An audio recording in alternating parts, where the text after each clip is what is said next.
Welcome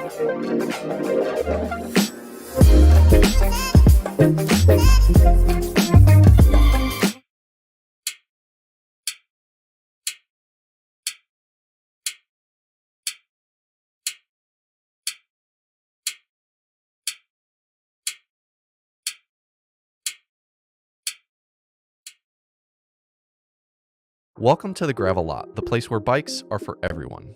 The Gravel Lot podcast is presented by Be Free Ride Bikes Apparel, providing a fully customized cycling apparel experience to provide you and your team the attention to detail and personal touch that you deserve. And also brought to you by Grimpour Brothers Coffee, offering handmade coffee roasted weekly in small batches to give you the finest quality coffee to start your day. Choose their subscription service and earn your free bag of coffee today. And by Hand Up Gloves. Great gear, better times. Providing a wide range of apparel for bikes, snow sports, and golf in multiple designs and fits to let your personality shine. Our goal with the Gravel Lot is to inspire cyclists of all stripes to ride bikes, share their story, and have fun. We love all bikes and anyone who wants to ride them. So no matter where you sit on the spectrum of bikes, we'll always have a place for you in the Gravel Lot.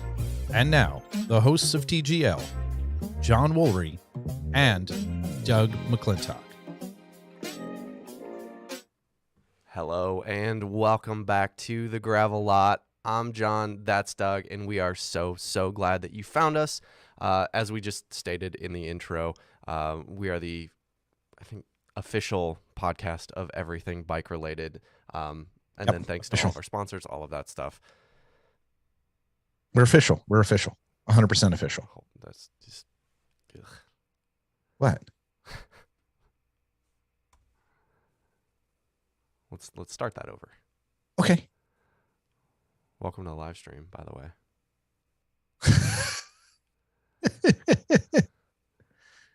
This is what happens when we don't have preparation. My audition also crashed, so. Oh, that's good.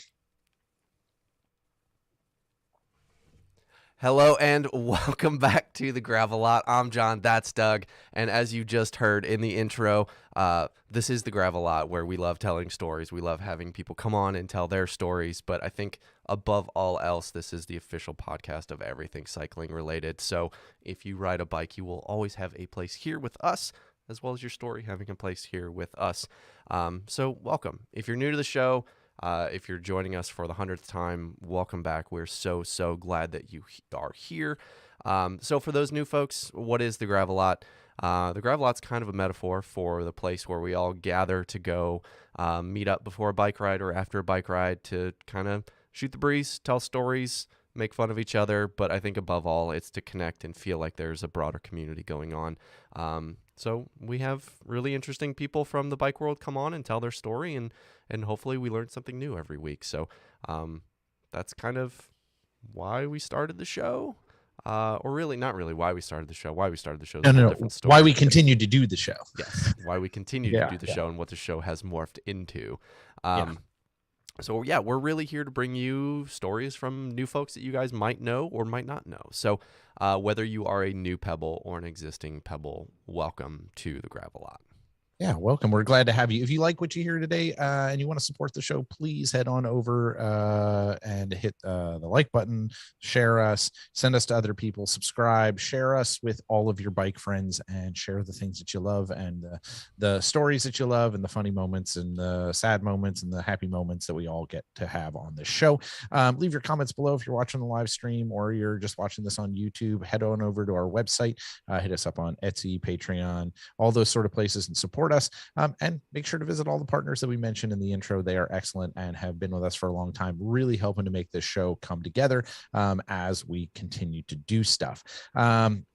So we're doing this more regularly, where it's just going to be the John and the Doug show, just because there's things that we want to spend time talking about, and we want you to send us what you want us to discuss. So when you have topic ideas and things you want us to dig into, please send them to us. You'll kind of understand what we're doing today as we get to it. But when you have ideas and things like that, send them to us. You can hit us up on our website. You can hit us on all the social media platforms. We're at the Gravel Lot on pretty much all of those, or you can give us a call, 513-400-5577. That input helps us bring output to you. So please do that. We would appreciate it. Yeah, John, how's the ride? How's things going? Well, it's Ohio in March, so it's been 70 and 20, and it snowed, and it was 50. None of those were like back to back. So it'd be like 70 and then 40 and then 60 and then snow. So that's pretty much been the week. Yeah, I mean, it's been the week for all of us. Yeah, but I mean, I got nothing. I know you have a lot to talk about because you mentioned it on our last show about building the studio, but you've made a lot of progress. I've made progress. It's a box ish. Nothing square. Well, you have an old house. I have an old house, but also I'm a shitty person at construction. So I'm learning that I'm learning how to do a lot of this stuff. I mean, the wiring was easy, right? That was gravy. I can do wiring in my sleep. I can rewire a, R8. I can definitely wire a new breaker into my house. That don't tell the inspectors. Yeah, but I finally got all the interior drywall up, which is excellent. So I'm going to tape and mud today. And then I think we've got like a week plus that I get to get things squared away for us to maybe record the next show in there. Yeah, we were just talking that before hitting go here, that there's a lot of things that need to happen. Just from we've gotten really comfortable in our own recording spaces. Yeah. And there is a lot of technology that comes with doing the live stream as well as the podcast. So we're gonna have to. I don't know if we're gonna have figure to that out. disassemble my whole kit here, and transport it over there. But we'll see. It's gonna be not be interrupted. Yeah. We will not. We will make sure to not like. What we'll probably do is have some setup parties at the shop and lay stuff out with tape. I think is probably a good way to do it, right? Where we basically drink beer and talk crap about how we do it. And we got to watch out because the biggest challenge, and this is what Ellen keeps telling me, is that the ceilings are really low. And John is taller than me. And I can barely walk around down there without smacking my head on something at least once during the time. So this is going to be a sitting down studio, not a standing around studio. So when we get excited and we start talking with our hands, right, it's gonna be dangerous. It's gonna be a thing. But yeah, I've got a truckload of acoustic foam on the way that arrives, I think, this week. So hoping for that to arrive this week. That's the biggest thing. It's going to be good. It's going to be really good. Decoration tips are welcome. Send those on, like things you want in the background. If you've got things you want in the background, I'll put shelves up and we can put them on there. So if you've got fun things to send to us that can be in our background, I've been trying to think about aesthetically what we can do, but I'll mount some shelves or whatever if you've got some cool stuff that you want to send our way to have on the background of the show. So send that stuff over or send us a message and let us know what you think would be fun. Yeah. Tchotchkes, posters. Tchotchkes, yeah. We can't do posters because it's going to be so much acoustic foam in there to try to like keep it quiet, but we can put tchotchkes up and stuff. So yeah, cool. I like that. Black lights. Right. So help us like decorate. Yeah, decorate. Build a thing. Yeah. So we're up to. So yeah, so that's progressing good. Got to do the drywall taping stuff today, which will be a new learning experience for me. I mean, I've patched drywall and stuff, but I haven't like fully taped a room and a ceiling, especially when nothing's flush.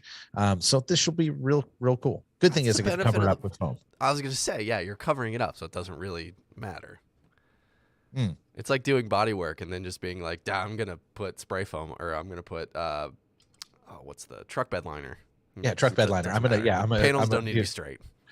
Rock chip protection all over this car. I had a friend that did that. My friend Phil Doobie did that to a Mark III GTI, all black bed liner, flat. It was super sick. It looked awesome. All over the car? All over the entire car. It was sick.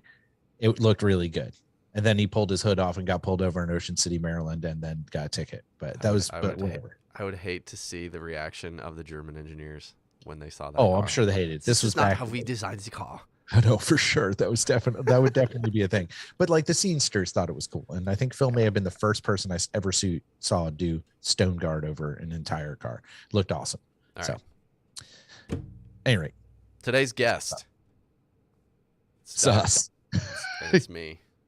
And we're going to talk about. So this is the cool thing about as much as we talk shit about social media. This is the nice thing about modern internet is.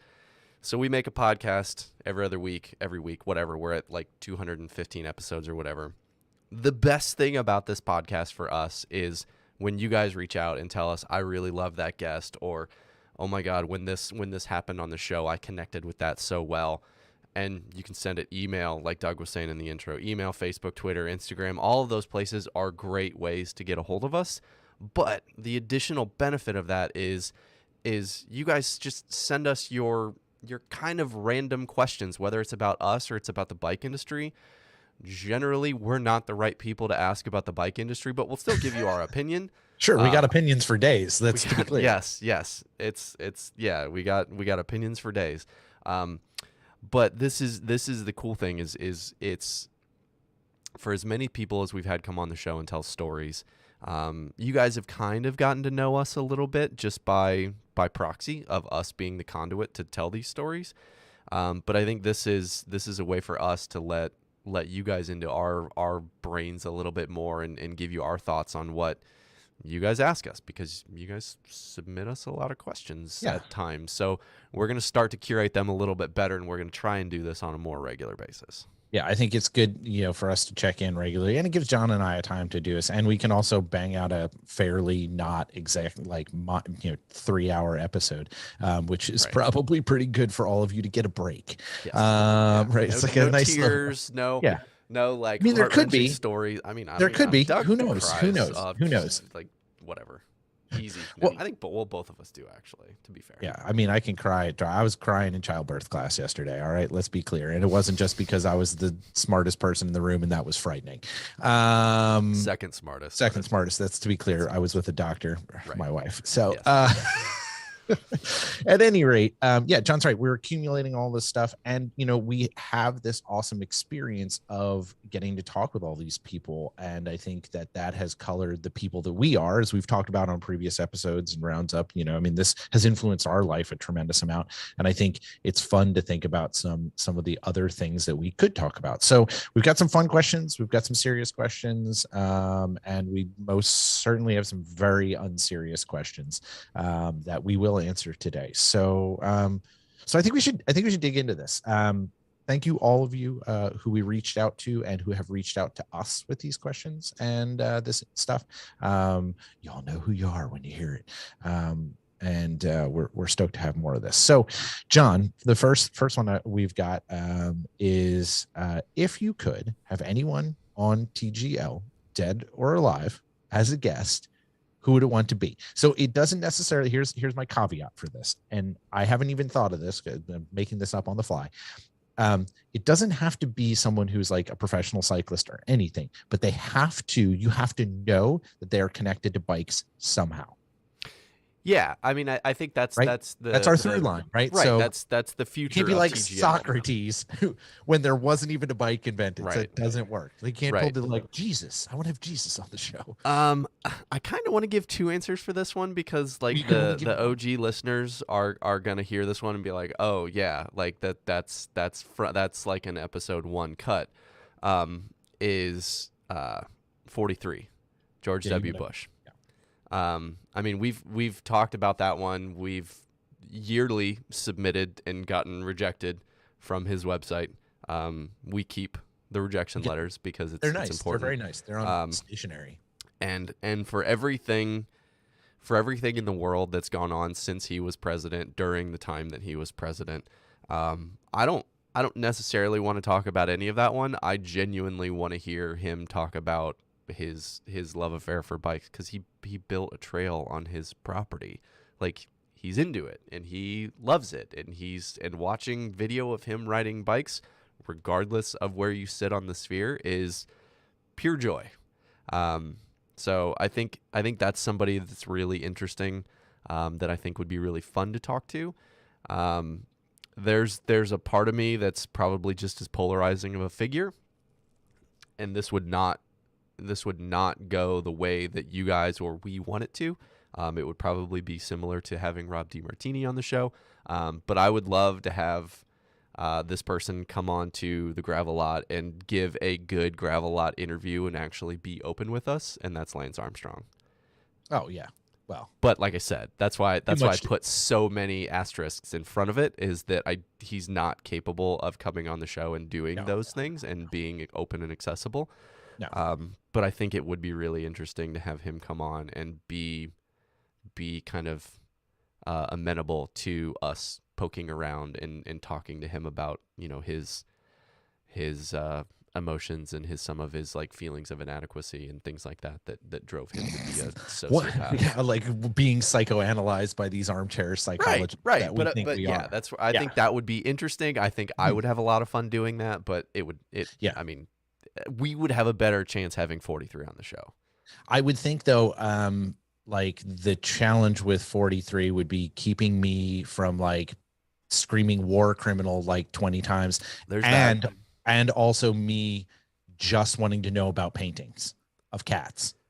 He does these. I feel like we could talk about that. Right? Could we talk about painting? That would be good. Yeah, because I feel like the love and the connection that he has with that is very similar to the way that he interacts with bikes, and I think. Here's my thing, right? Regardless of who you have on, they're humans. So I think that's the interesting piece that you try to get to, right? Yeah. Like that piece of it. But I love that you think you can see that 43 loves bikes, and I think that would be excellent to like have that conversation. And to be fair, he's somebody that probably never wanted to be in politics, but was doing it under duress, and a lot of things that happened around him happened to him. He's just an interesting figure all around. Like if you look at his whole life, he's just an interesting figure who just kind of has dark clouds sitting over him. Yeah. What about Doug? What about you? We've beaten mine to death. I think we've requested this person on the show, and we're not able to land it. And I still want this interview. And it's like the polar opposite of 43. David Byrne. I feel like we could get that. I feel like somebody that listens to the show out there, like we've can get us requested there. This as well, right? David Byrne is huge into bikes, like passionate cyclist, rides all the time, loves bikes. Just and for anyone not sure who we're talking about, Doug. David Byrne, Talking Heads, Okay. like the lead singer, the guy, currently has an amazing Broadway show that is him basically and his whole band. There's a lot of political stuff we could talk about, but I think he approaches bikes from the way that they changed him and places. And I think that would be a fascinating conversation. What a luminary of the musical scene from my childhood and going through, but also what a genius person and thinker. And I think that would be very interesting to have conversation with him about bikes and not music. Yeah, I think all three of those have something very unique and similar to each other, right? I think Doug and I approach this show as we love the challenge and we love prepping for shows and we love getting ready for shows and learning about people before them. And I think each one of those in their own way would be a very challenging recording for us to get.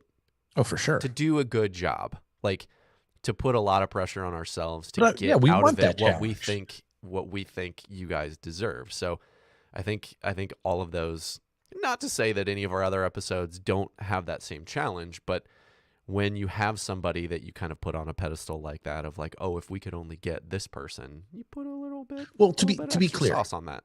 To be clear, all three of those people understand and have a lot of practice at how PR works, right? And how to Yes. speak in public, right? All Right. three of them have had Which is a handlers, right? challenge, which It's a makes it challenge, right? harder. Yeah. They're all really good in that space, but that makes it harder because they know how to talk around that stuff. So that's an interesting one. So Great submission on YouTube. Robin Williams would have also been great.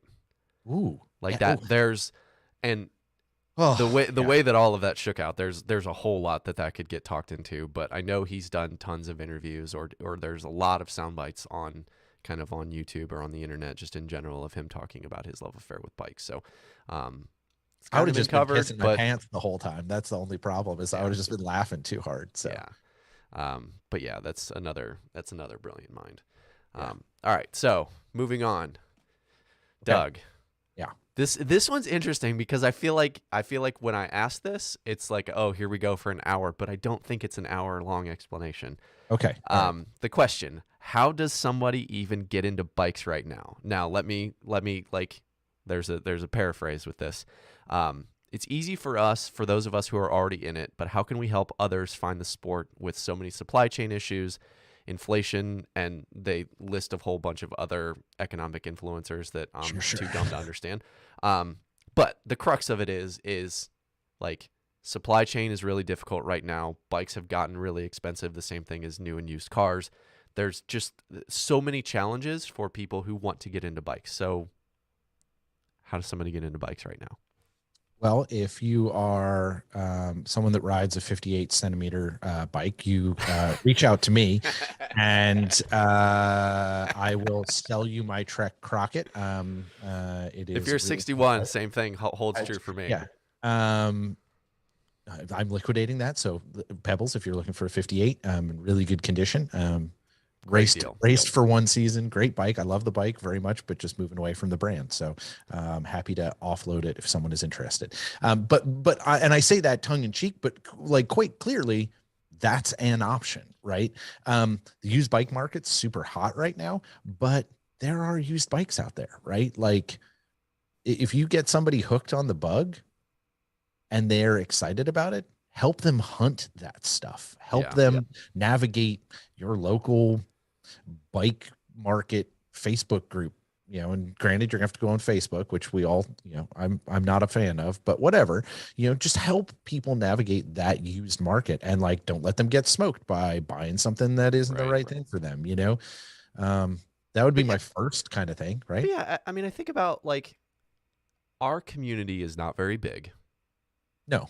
but we feel like it is. But if if you see somebody or one of your friends is like, hey, I know you're into bikes, like I want to get a bike. I don't want to get, I was thinking about going to get the kids' bikes at Walmart or whatever. Like, cool, like, fine. But so one of my employees did this with his kid, and he told me after the fact that he bought him, and I was like, okay, bring him into work. Bought 3 kids' bikes at Walmart. Okay, I mean, not a great start, but Does he have still 3 bikes. kids? I'm just checking. Yes, He bought one for himself. he's just driving around in a van, Doug. He went to Costco, bought a bunch Free of candy and bikes. Yeah. Free candy and bikes. So he brought his bikes into work. I went through them with fine tooth comb, fixed a lot of the things that the person with that built them at Walmart probably doesn't even know needed to be done. So they're safe bikes. So like these are great bikes for the kids now.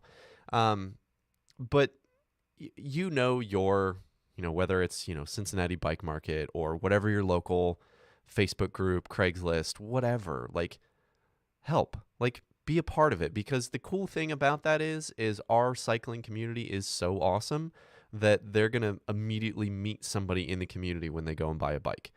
It's Oh yeah, not 100%. to say that you can't meet great people in a bike shop, but You if we're can. having these supply chain issues and bike shops are having trouble getting accessible bikes, I know there's a glut of like the $4, $5, $6, $7,000 bikes right now because those are easily in stock, oddly.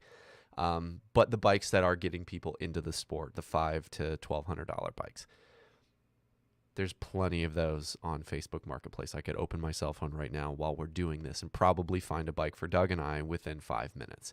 Yeah. It doesn't have to be a new bike. Like, bike is still awesome. Like, I think additionally, right? Like there are other places than just the marketplace that you can get access to that stuff. I mean, I think bike shops would be happy to move any inventory they have, even if it's stuff that's like never been claimed Sure. and still sitting in their basement, right? Like, and there's a lot of bike co-ops. Like we have one here in Cincinnati called Mobo, right? Where you can go and somebody can learn about a bike and help build themselves a bike and learn about being a mechanic for their own bike. Even if they don't want to be like a mechanic, they can learn how to like lube their chain and do all that sort of stuff. Right. So reach out and look for like bike co-ops in your region, in your area. They're fantastic opportunities. And then a lot of bike shops will move old used inventory. You don't need new. You just don't. And like, to be clear, you probably shouldn't for your first bike until you're like, hey, I This is am my it. thing. This is what Yeah. I want. And this is the type of bike I want. Right. Right. Now, And because if you go out and buy something expensive, you can certainly move it right now, but like just get a little more experience around that. well, and that's the thing is like they're like unraveling this idea that you need to spend, $2,500 on a No, bike. Like our our black labels from State are amazing bikes unbelievable. for under $1,000. Like there are plenty of amazing bikes no matter what you want to get. If you want to get a gravel bike that can do everything or an endurance geometry or what, like I think that's another challenge in and of itself is just navigating the marketing kind of language architecture of the cycling world. But I think that's where all of our listeners can be super super useful to Mhm. whether it's colleagues or friends, family, whatever, that they're like, hey, I've seen you being into bikes, excuse me, for so long. Like I want to get a bike. I want to get a bike for the kids, or I want to get a Yeah. bike for my wife and I. Like, what do I do? There's this thing. So I've been shout outs to Wookie, who has been playing a lot of Destiny with me. I got into playing video games because I just need another hobby. And I've been having a lot of fun with it, right? That's a good time. It's just a recreational thing I can do for a couple hours every week just to kind of get my head out of the space. And there's this whole thing they call it Sherpaing, right? And granted, you can think that's a loaded term, right? Whatever, but that's what it's called in the game community, and it's helping people to understand game mechanics and get through things and learn things and demystify stuff. Right? We all need to be in that space because we have experience. Demystifying the stuff and not talking over people's heads. So, get people into this stuff by giving them the accessible places that they can get engaged and learn about this and be that person, be that kind of guide. And I like that as a metaphor for how we think about how we bring new people into the sport. Well, I think what you said about also the kind of stuff in the basement for the bike shops is I think that applies to us as well. Is there's components in my toolbox over here. There's spares. There's old kit. There's all of these things that we all have that we're just like, ugh, I'm not gonna use that anymore. It serves no purpose to me. Put it back out into the world. Like put it back into use. Like make Dude, I those need to, parts, make those shorts, make those jerseys happy again, and put them back out into circulation. I got stuff. I got like we're getting rid of a lot of things around here. I got some kit I need to Yeah, move. So right. Get it back out into the if anyone wants to world. look like me a while back, I can sort you out. Season one, Doug. Do you Season want to one, go Doug. back and Yeah, relive I that? can I can make you look like season one, Doug, in Awesome. whatever ways that I am capable of doing. So for sure. Okay. All right. So this is a good one. And I think there might be some dovetail here of what we were just talking about. So what do you see in the bike world? Because like we could go down some serious rabbit holes here in general, but what do you see in bikes that gives you hope? Right now, a lot of doom, gloom. Um, there's war. There's, all of these things that are sitting upon us. And we've had a couple really wild years of those things being present in our mind in a way I don't think they necessarily were present for this generation. Yeah. Um, and and it's easy to focus on that. So there are people doing great things. What things in bikes and that world, John, are giving you hope for the future? What helps you envision that? Whew. Um, I think part of this is part of my I don't want to call it altered perspective, but the pandemic That's put a only if lot you're of, like doing yeah, mind altering substances. right. But It's I mean, very I early in feel Cincinnati. like We are not doing that right now. I feel like the pandemic has kind of done something similar. Um, so for me, going from pre-pandemic and being involved in the racing community and being involved pretty heavily, and then the pandemic shutting that stuff down, I've kind of walked away, not walked away, it's the wrong framing. Just yeah, just not shown as much interest in watching bike racing and wanting to be a part of bike racing and things like that for myriad reasons. Um, but I think it's allowed me to see some of the other things.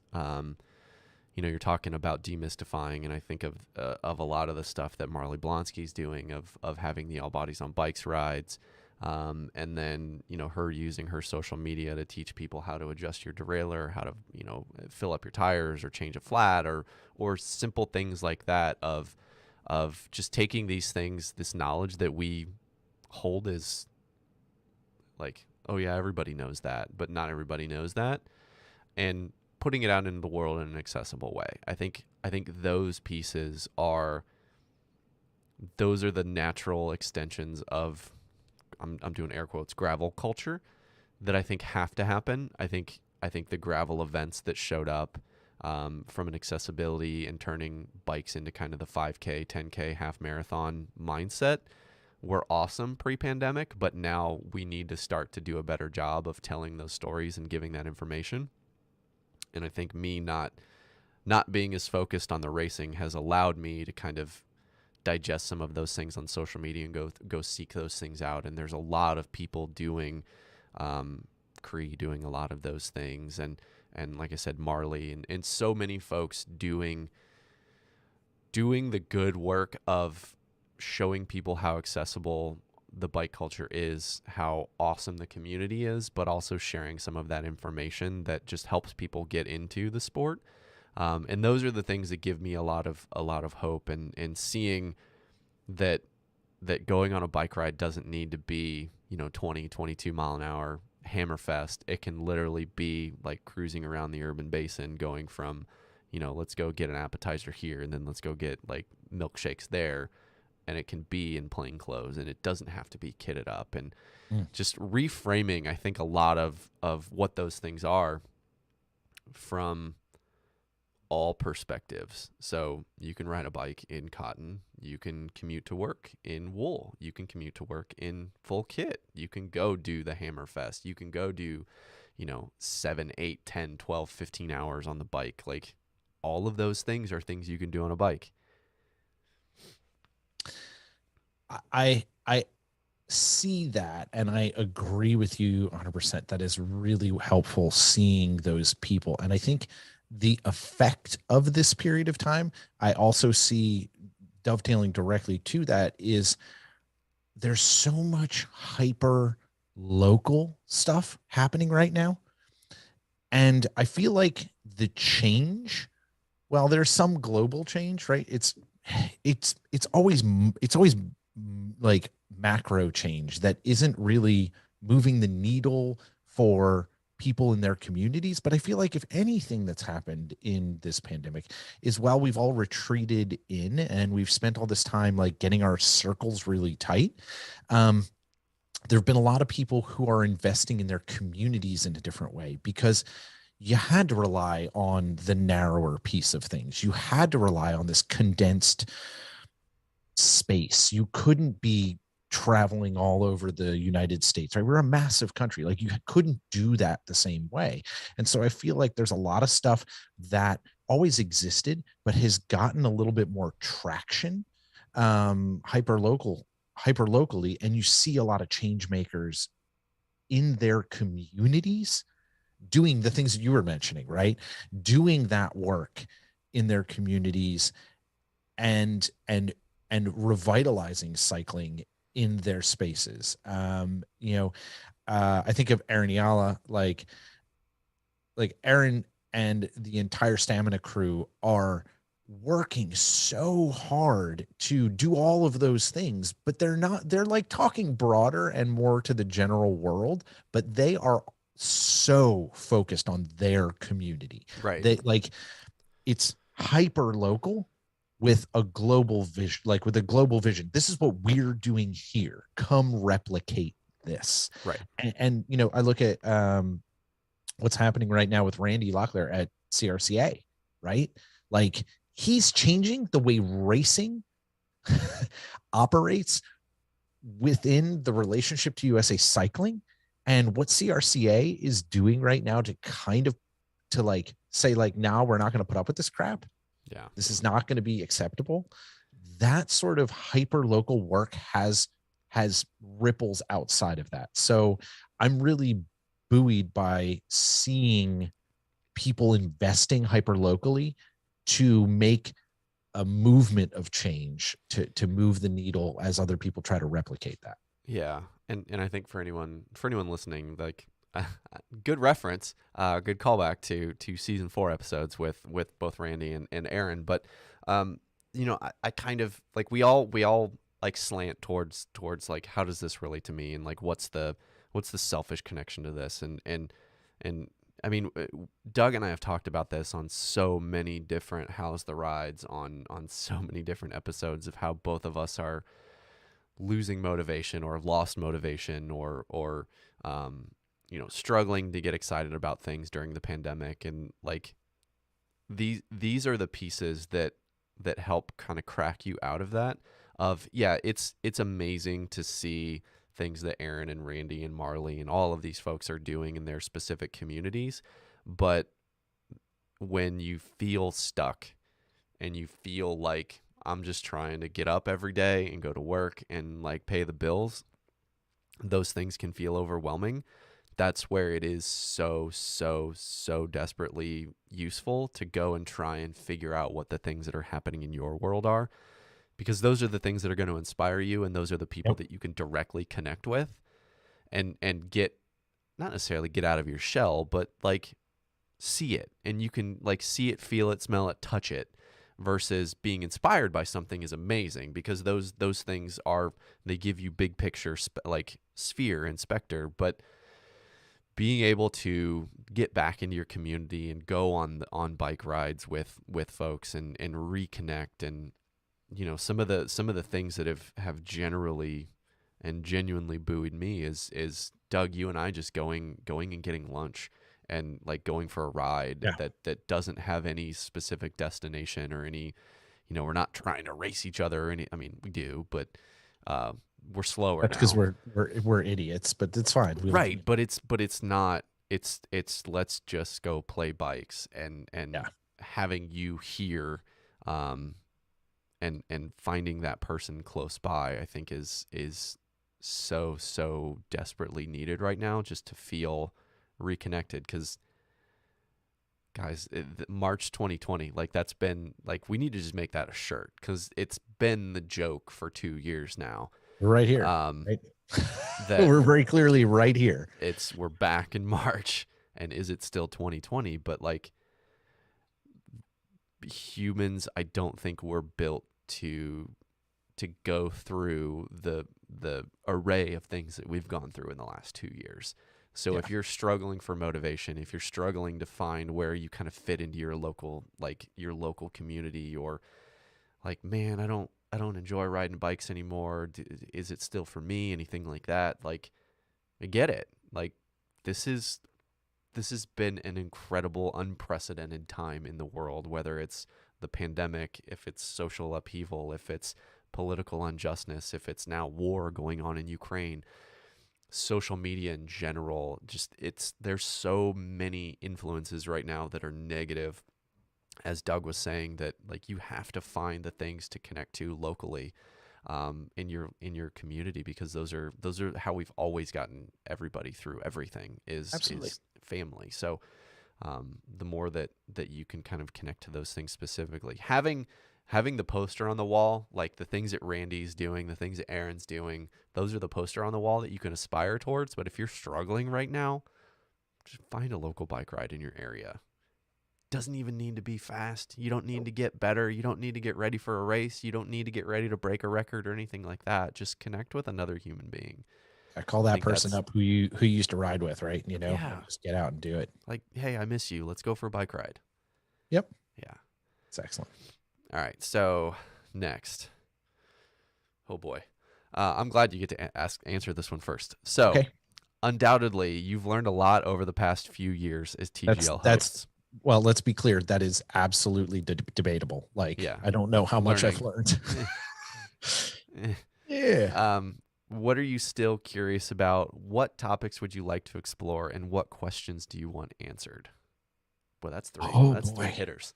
Um, what am I still curious about? I can answer that one really easily. All right, cool. Then just say, what are you still curious TGL about? has made me more. I can't answer that one actually easily. TGL has made me more curious about everything. Okay, that's good. Hearing a new person's story every week, hearing the specific challenges and the specific baggage that they've acquired over their life, it's given me so much perspective on so many things that now it makes me even more curious about learning about everybody. Yeah. So I think that's definitely a piece of it, right? I think I've become more curious about people and understanding their story in the space that it relates to me. So I think, I want to continue exploring that because I think that's an important piece of this. Um, but like specifically topics, I am continually fascinated by why we, and I don't know how to necessarily explore this, but like why our structure in this dumb thing that is riding two wheels is so based upon servicing the few and not the many. That's the piece that I keep wanting to dig into. Yeah. And I think that that's the problem that I'm always chasing to try to find the solution for. So for me to keep breaking that down and finding people who speak about it in a different way and approach the problem from a different way, that's the topic that, like, this crap is not about, Primo Roglic and, Yeah. Pogacar. Like those people are, just the tiniest of samplings, and it's fine to look at that, right, and say that's cool. It's amazing to watch. It's amazing to watch, sure, but like, why does this thing structure itself around that, and how do we dismantle that? Because it is unjust, it is not equitable in any way. But why do we continually structure things like that, especially in the United States where we have the opportunity to not do that? Why is that the thing we chase? And how do we do it differently? Because we don't have a pro scene like they have in Europe. We don't have to have that. We do not have to build ourselves that way. And how do we continue to break that down? So that's a big topic that I think we're always continually exploring, but I love just being like, why is this system jacked up? How do we destroy the system from the inside, the outside, and all sides, to make something that is truly equitable and accessible throughout all pieces of that, right? Whether that is just I'm commuting, or I do want to be a professional cyclist, because there's gatekeeping all along the way. There's all of these things, and I want to break all of that because I freaking hate that you can't just access that, and there's not a equitable path to being engaged in it. So that's the biggest topic that I just always want to smash. So it's just bikes, dude. Like, yeah, right. I just keep coming back to that. But the question is, why is it not? Right. It's just bikes. Right. And I think that feeds to me breaking people's psyche down and asking them the question of, why isn't this just bikes? Right? Yeah. And asking people in power that question and saying, why is this just not bikes for you? And why have you gotten away from that? Yeah. I think for me, it's yes to all of that, because I think that fuels a lot of the specific TGL like guest arcs of giving folks that are doing what Doug is talking about, a platform to kind of shout to the masses and to shout to all of you guys, and make you aware that they exist and what they're doing, but also having some of those folks on, letting them tell their story, but then having the the Rob D. Martinis and the folks from IMBA and the people that are kind of at the upper echelon of leadership on Or and steering that kind of space. yeah, and if it's nothing more than asking them the questions and then holding their feet to the fire after the fact, you know, Rob didn't answer a lot of our questions, and he's not involved with USAC anymore. So now he's selling mattresses. So like, cool, good for you. But I think for Mattresses me, don't ask questions about equity. that's true. Yeah. I think for me, it's how do we use this thing, this podcast that we've, you know, oddly built into something, to connect more people. So how do Doug and John, how do we connect with more of you guys? And I think that's where something like today's episode comes in really handy. How do we make ourselves more accessible to you guys, and vice versa? How do you make yourselves more accessible to us? How do you engage more with us? But also, how do we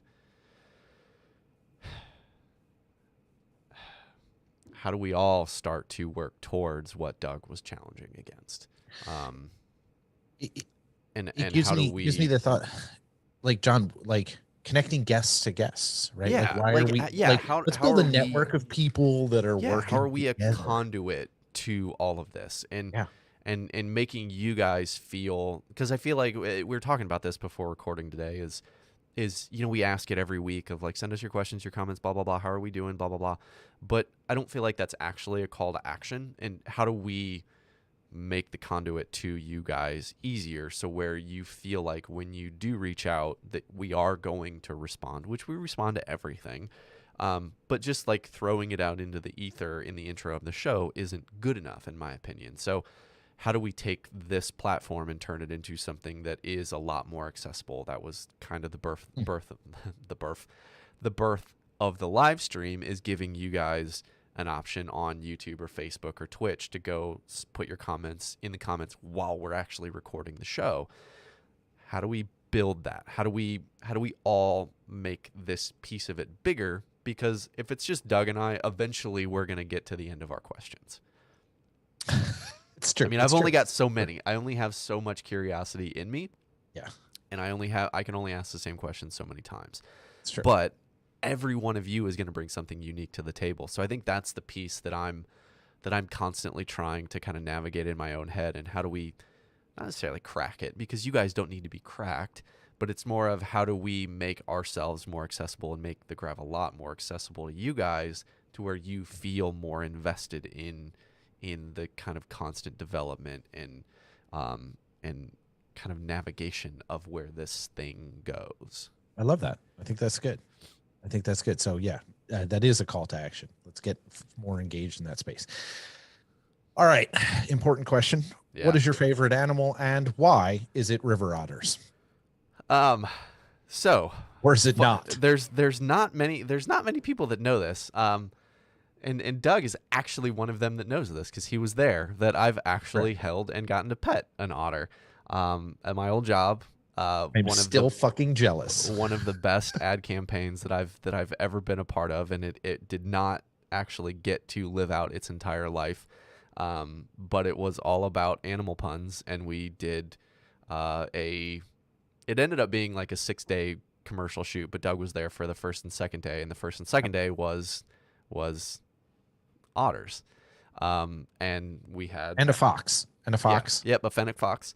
But we had a trained otter, and he loved fish, and he loved What's his people. name again? What was his name again? Oh man, come on, brain. It's gone. It's gone.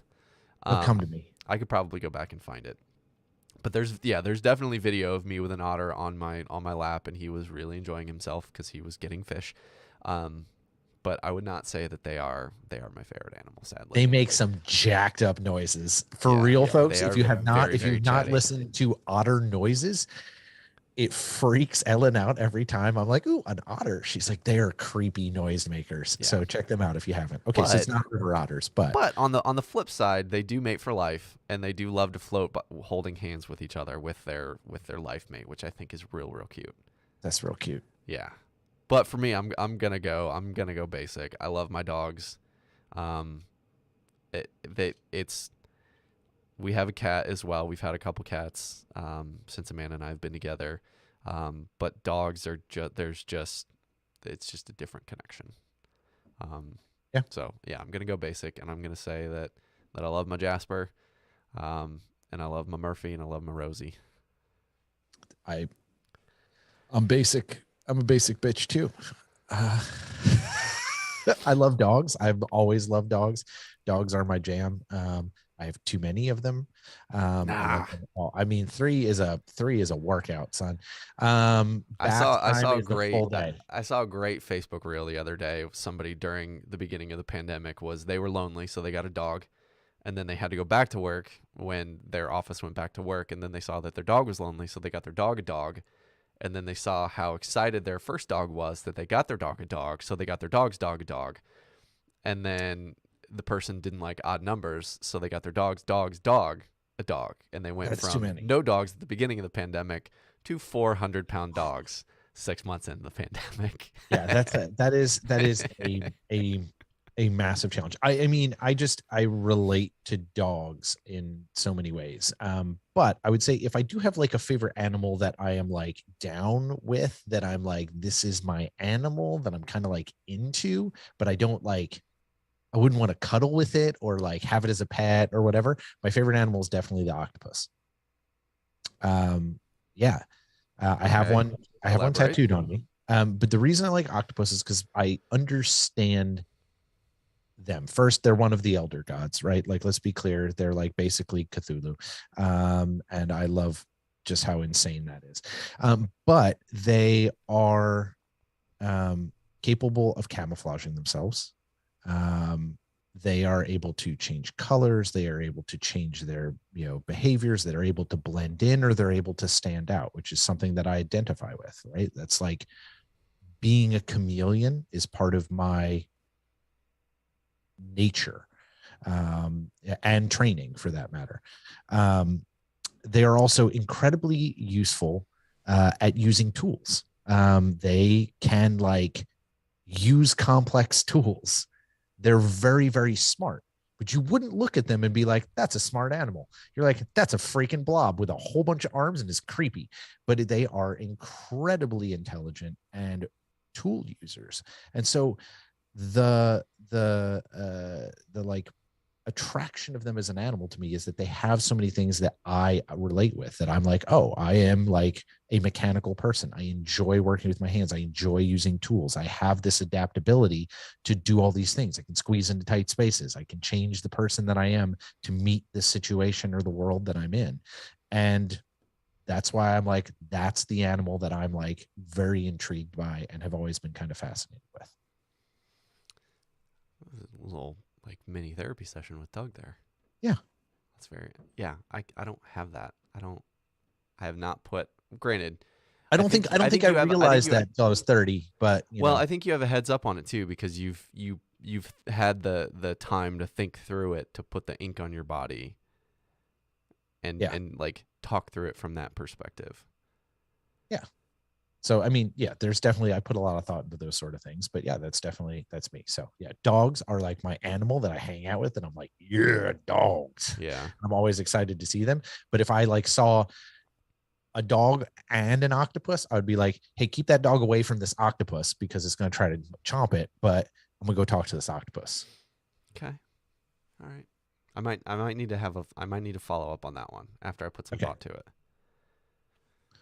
Because you gave the easy answer and then the really difficult answer, and I don't have my really difficult answer. So It's okay. I'm You gonna don't have to put a have a pin in really that one for difficult you guys. answer. You don't always have to have a difficult answer to all questions. So the next question, and I do know about this. Did you know that you can cook salmon in your dishwasher? I did, and I'll follow with. Did you know that you could cook eggs in your dishwasher? Ooh, I hadn't thought about that, but you totally could. Put them in a sealed container. Put some Yeah. Uh-huh. spices in there, just to like crack an egg, drop it in there, and you Sure. basically could. It's I don't know if it comes out as Could. like a frittata or like Huh. actually like a fried egg, because I mean it's technically not going to be a fried egg, but Could. could you hard boil eggs like effectively? I don't know if they'd be in there long enough. Are you sure? Because well, it's like I thought that it requires like a consistent heat, whereas like what's going on in the washer is it's going to get hit every now and then. It's going to be in a steam environment, but I don't Right. know if That's what that I'm would wondering be. if this. I'm wondering if it would be like sous videing an egg, which now I want to do, but like sous videing it in its shell.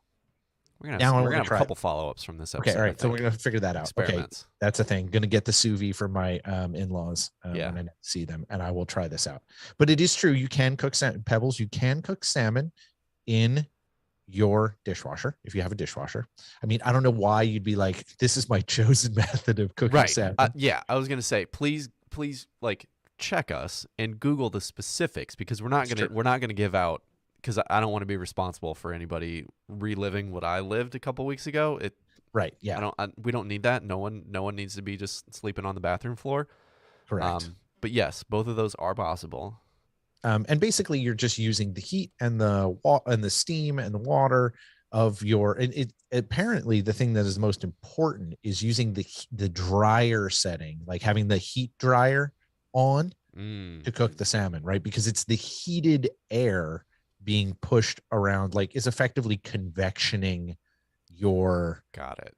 salmon. So both of these probably need to be in sealed containers. Oh, yeah, right. So you would seal it in foil with lemon and whatever, Sure. and then you seal it in foil, and you don't put dishwashing soap in there. I mean, I guess if it was sealed enough, you probably could. Yeah. You could probably do your dishes and make dinner, but I don't think that's probably the way to do it.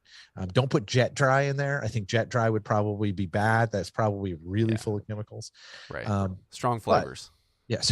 Ooh, this is delicious. Tastes just like jet dry. You've all gotten that cup out of the like dishwasher that didn't get the soap rinsed out of it because it was like hidden or just kind of leaning in some way, and you've like drank coffee out of it and been like, this is fucking terrible. I am going to die. But yeah, you can do that. So now I want to like think about eggs because I wonder if you could just like do like, I hate making hard-boiled eggs, but I love hard-boiled eggs. I feel like hard boiled might be a push, but I bet you could soft boil. You soft boil? Yeah. I love soft boiled. I just don't see it being in there long enough to get a true like hard boil. But we can do it. And we will figure it out. So if you want to experiment with that at home, this is ask your mom. This is next level access with TGL right now. Ask your mom if you can use the dishwasher, and clear it with them, and then do some science experiments. Right. The gravel lot takes zero responsibility for any fallout from your science experiments. Correct. We take no responsibility or will not pay any repair bills based upon your science experiment. Ask your mom and ask Google. Yeah. And then report to us. Yes. And then, please let us know what you found out. I like that. Yeah. So that's a good little piece. Thank you, Coach Gam. That was a good one. I appreciated that. I did know you could cook with salmon. So what else we got, John? Is it your turn? Yeah, it's your turn. Okay. I like this one. I actually had this conversation last night with my brother and his wife. As a thought experiment, you and I plan to go out on it says super fun bike adventure, but any bike adventure is always going to be super fun in the woods. You take a break several miles into the woods, find and eat some form of psilocybin mushrooms. What happens next? Well, okay. So we located these, right? This is like the narrative is you and I are on a ride, and I'm like, ooh, those mushrooms. Yeah, those are edible, John.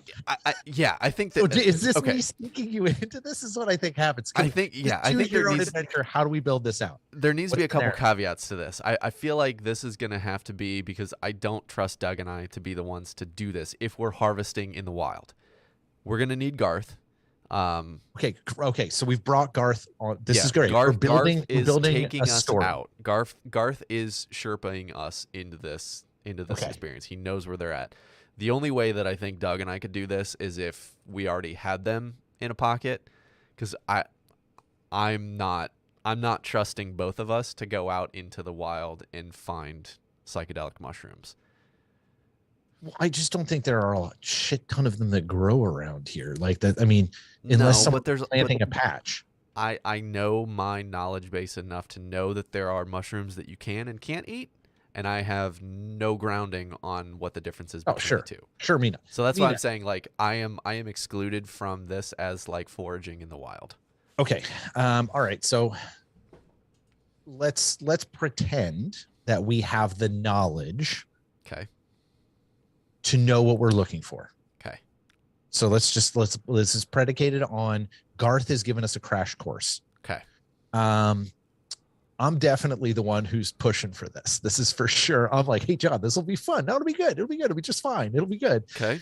I'm definitely probably the So one trying to convince you that we should do this on for this sure, ride. and this is where like new knowledge for the OG listeners is maybe not. I've never smoked a cigarette. I've never done any sort of any sort of drugs really. When I was in a car accident in college and broke my back, I took one of the Percocet that they gave me for a broken back, and didn't like it, and sold the rest of them. I was in college. It's Yeah, easy whatever. to sell I mean, drugs in college. yeah, This is super. early 2000s. It's fine. It was before the opioid crisis. I You're was a not the part of the opioid Sacklers. crisis. You're good. You're not the Sacklers. You're fine. So I've like as square can be. Like that is me.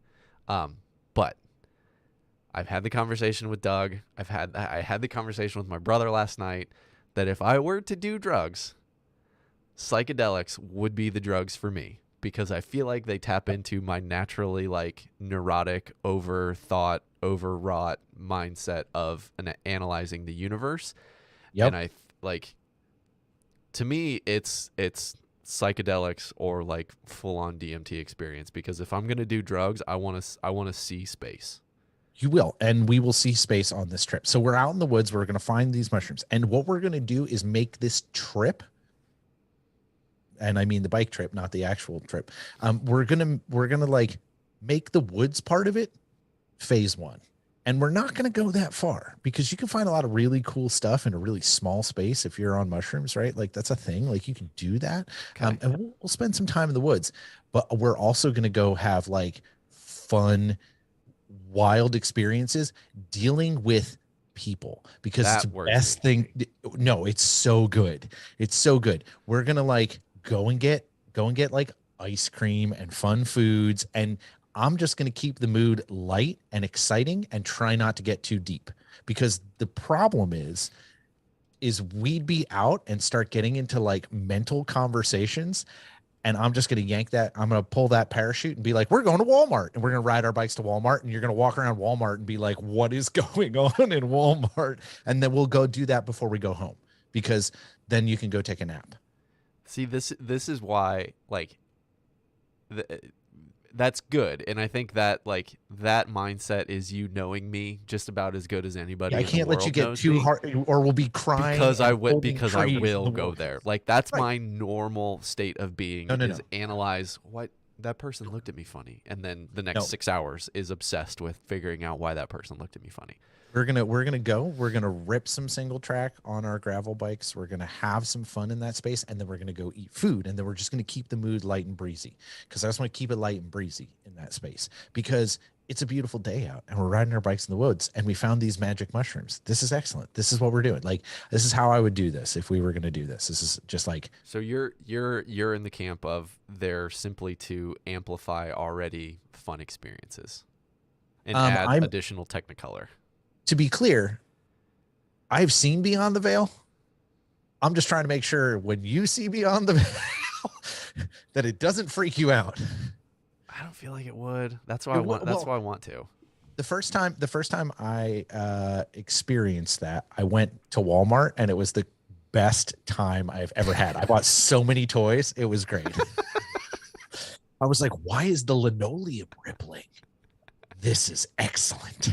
Right? Because you got to get used to that stuff before you can dig too deep into the like other stuff, right? You got to be like, okay, I'm comfortable with linoleum rippling. And once you're comfortable with the linoleum rippling, you're like, now I would like to think about my existence on this earth. All right. Yeah, I think that makes sense. Is that I think that's smart. It's taking like working your way into the highway. Like you can't go straight to the far left lane.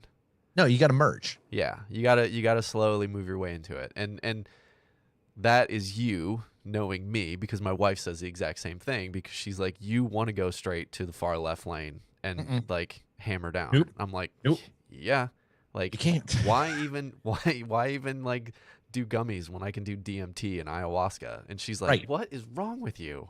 Right, but that's the problem, right? This is, I think, the challenge that I think a lot of people get into, right, is like when they try to, get into that space, the desire is to have this transformative experience instead of enjoying it for what it is and getting to the space where you're comfortable probing those pieces of yourself, right? That is an experiential situation, right? Not everyone can be like, I'm going on a vision quest, right? That's an abrupt change. It's a very abrupt thing. You have to understand. I feel like I do that on a No, daily bullshit. basis. Like I feel like I would have said I said the exact same thing. I'm calling bullshit. So, Okay. I mean, I like again. I have no grounding to speak on. I feel like that's something I've done since I was like 8. So I feel like my whole life of being like an introvert, anxious person is prepping me for that. and the thing is, you'll be fine in that space. Those pieces aren't things you will have no problem accessing, but the intent is to be able to get yourself into a space where you're like, oh, this is enjoyable. Right. And the challenge that comes, I think, in my opinion, and experience from people who say they have like bad experiences with that sort of stuff is because their headspace, the 6 inches between their ears, is too analytical, and they start diving into what things mean as opposed to just being able to pull the frame back, pull the camera back, and be like, oh, cool. I'm under a blanket full of neon foam. Right.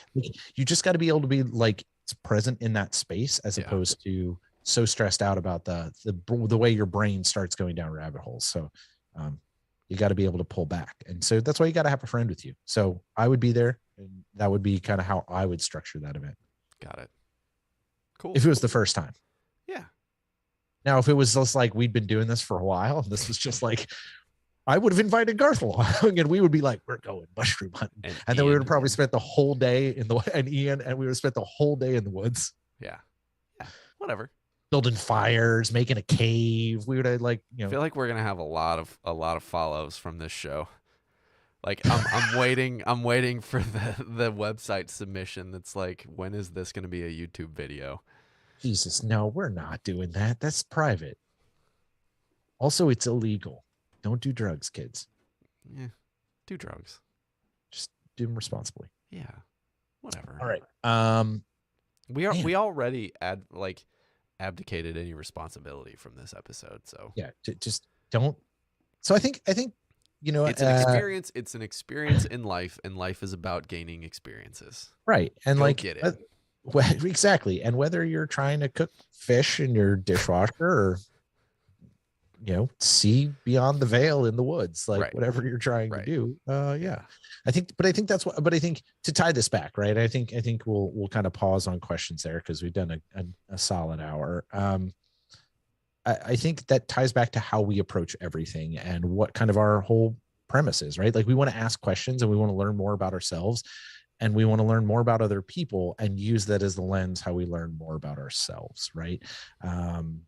John and I are inquisitive people, and we love hearing people's stories. And even though we're very different in the way that we approach the world in some fashions, we're also very simpatico in that we like getting into that stuff and understanding how things work. And that includes people, that includes ourselves.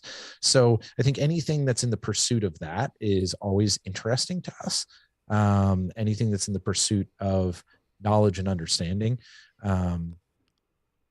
that's kind of our jam. And I think even honestly, as I look back at all these questions that we answered, like that's what this is about. That's what all those questions are about. Yeah, I it's funny to think, like, we made the joke early that it's, our, what was it, episode 200 or whatever, we asked, like, we talked specifically about what TGL meant to us and what it's done, and thinking about how, episode 1, we're gonna help teach people about trails and advocacy and things like that, and how the show has turned into us talking about DMT and mushrooms in the woods.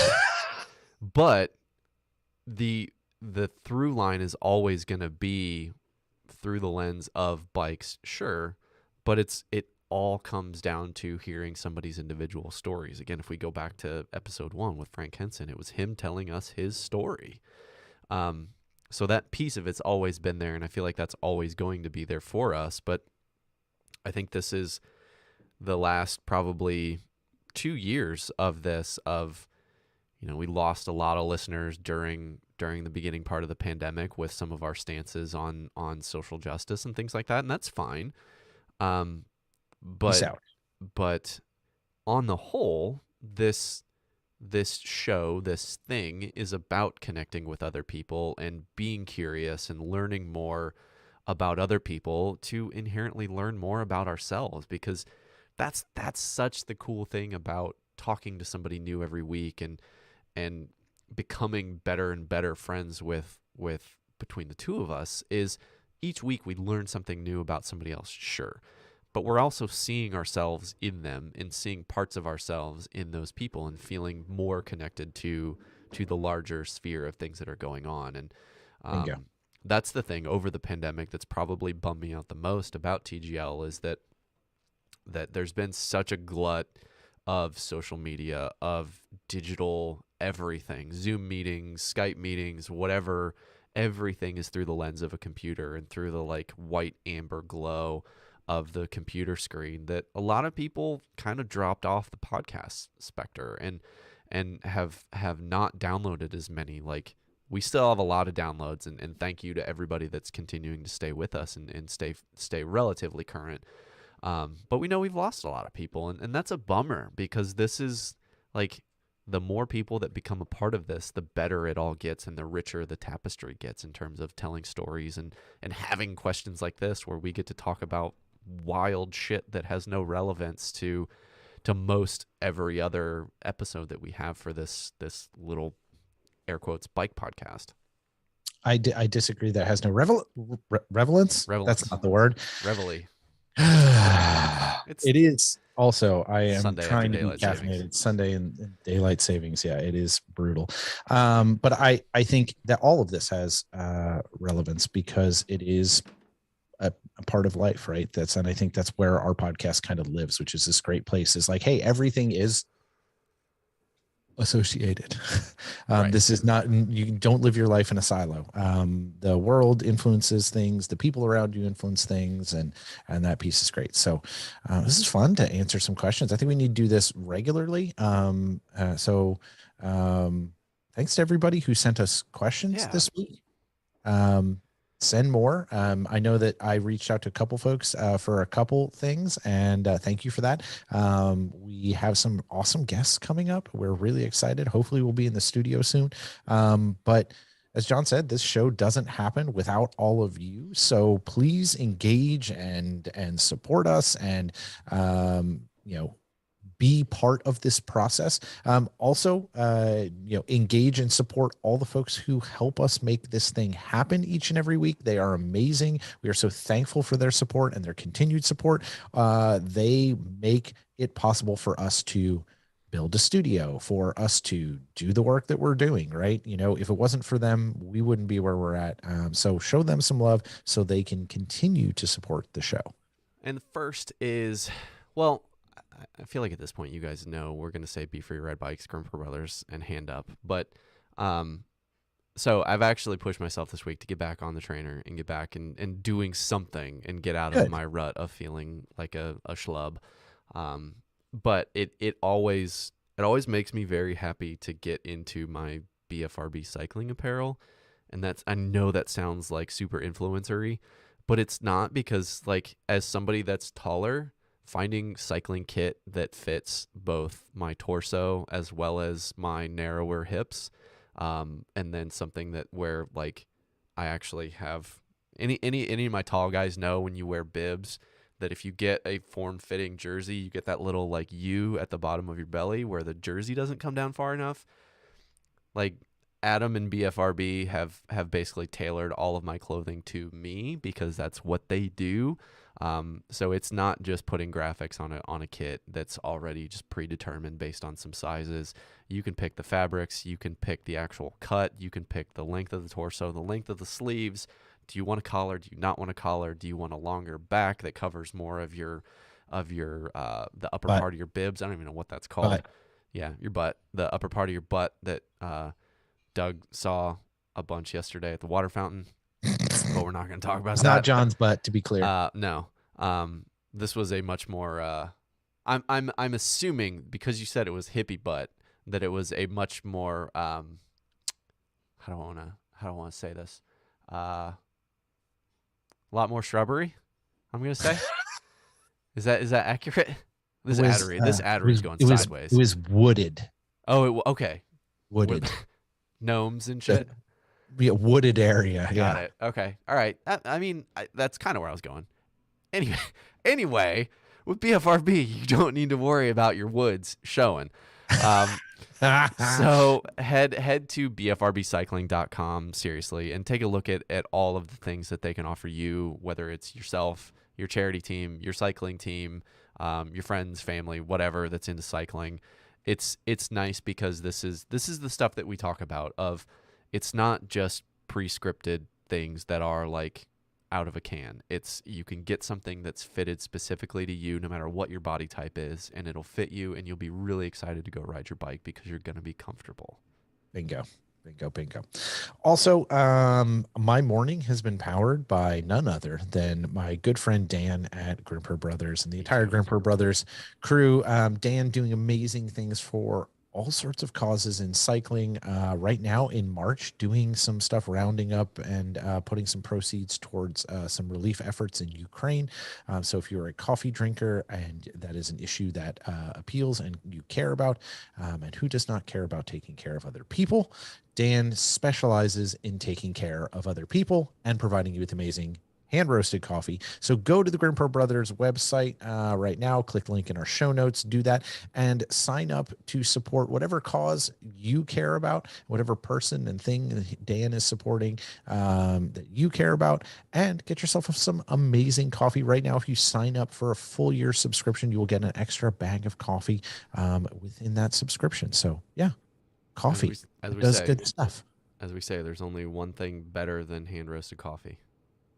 It's free hand-roasted coffee. That's true. Yes. Yeah. Free hand-roasted coffee is delicious. So. And last but certainly not least, if you are into winter sports, because we had summer for a hot minute in Ohio and now we're back to winter, Hand Up Gloves is exactly who you need for Ohio spring because they make gloves for Monday and Tuesday and Wednesday and the snow on Thursday and the sun on Friday. Correct. Like, it's everything. So ski sports, golf, bikes, a whole range of things, both sporting related and casual wear related. And it's like the never-ending spring launch right now because I keep getting notifications of new stuff, and all of this new like metal stuff just came out this week, and I saw it and I was just like, man, this is like the truck stop shirts are so good. So they got good. like wolves and tigers. It's just like so fantastic. It's like 80s thrash metal gear. Like yeah, it's Hessian galore. I'm ready to like butt rock it out here. Right. So no matter what, you guys are approaching this probably through bikes, but if you have other hobbies as well, which we're advocates of, all work and no play.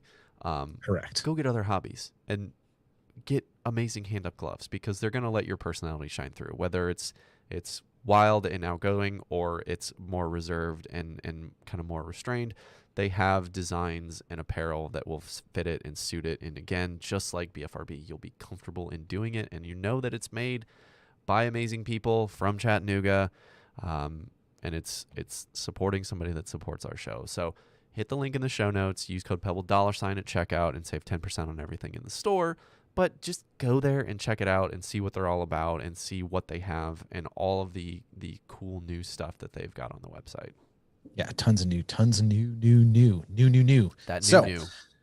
And new, that freshness. We're coming out of the winter doldrums, so look fresh and feel fresh with coffee. All of these things are how we operate. So as always, we said before, said it so many times during this episode, thank you to all of you Pebbles for being here, old, new. We love all of you. We cannot do this without you. So make sure to subscribe, visit our social feeds, follow us there.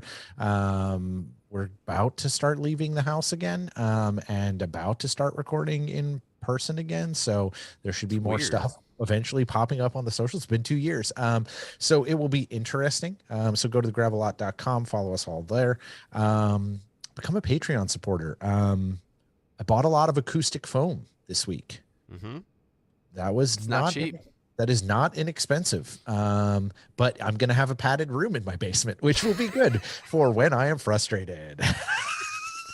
So yeah, new dad, new baby on the way, padded room. That's yep, not a coincidence. padded room. And I think I've got room that I can install my turntables in there, John. And that means I can go down and bang drum and bass and techno when necessary. Yeah. So that'll be good. But join our live streams whenever they happen. Sometimes they happen on Sundays. That's sometimes what happens. Just follow us. And that way, if you follow us on YouTube or Streamlabs or any of that sort of stuff, our feeds will show up for you. Yeah. Our intro and outro music, you guys know him as Waterboy, awesome. but he has changed his name since to Water, WATR. So huge thanks to him for continuing to let us use his music. That is as an artist, as a creative, that is the ultimate tip of the cap of letting somebody use your work for free. So thank you so much to him for doing that. Go find him on all the major platforms. If you like the intro outro music, there is so much more of that same like chill, relaxing vibes. Yeah. Click the link in the show notes. It'll take you directly there, or you can scour the internet for him and find all kinds of really good music. So normally we like to ask like hey, what do you want the Pebbles to take home from today? But I feel like we've kind of covered that, like what we want you to take home from today, right, John? Yeah. I mean, I don't feel like there's an overarching theme. No. But it's I think this is like a nice quick repositioning for the beginning of 2022 and season 5 of like, yeah, let's shake off the cobwebs of the last 2 years and let's start to rebuild this TGL community and start to figure out what does this look like for season 5, season 6 continuing. And we really genuinely want you guys to be a part of that. So continue to feed us your questions, continue to feed us your challenges. Like, questions don't necessarily need to be specific to bike industry or bike racing or anything like that. Like, sure, we'll as we said, we'll give you our opinion, but clearly, as if today is no takeaway, ask anything. Like, if you guys want to know something about us, ask it. And yeah, we're gonna try and do this on a more regular basis to where this becomes, something that is the snake eating its tail, the Ouroboros. yes. I think I would like people to take home that they cannot sue us if they get sick from making fish or eggs in their dishwasher. Don't sue us. It's not our fault. I was gonna say, I don't think you can say you can't, but just please don't. Just don't. Don't. Yeah, just know that we're. Hopefully, you know that we're dumb, and when we say that, it's more of a challenge, and it's probably a challenge that Doug and I will do. I don't know if I'll eat it, but it's still a fun challenge. Yeah, just don't sue us. Don't hold us accountable.